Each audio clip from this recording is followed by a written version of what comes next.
Provinsi Sumsel tercatat sebagai salah satu provinsi terbesar pengirim tenaga kerja Indonesia atau TKI.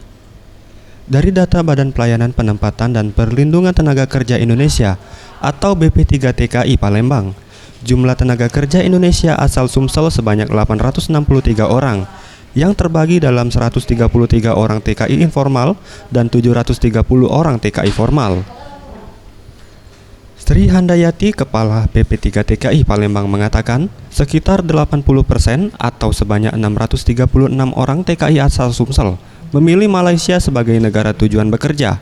Sementara sisanya, sebanyak 26 orang ke Singapura, 10 orang Hong Kong, 2 orang Taiwan, 1 orang di Saudi Arabia, 1 orang Qatar, 1 orang di Brunei Darussalam, dan 1 orang ke Turki. Untuk dari Sumatera Selatan, negara favoritnya itu masih Malaysia. Sekitar 80% dari jumlah keseluruhan TKI yang berangkat ke luar negeri itu masih Malaysia. Anugrah Sandi Pratama, Sriwijaya TV.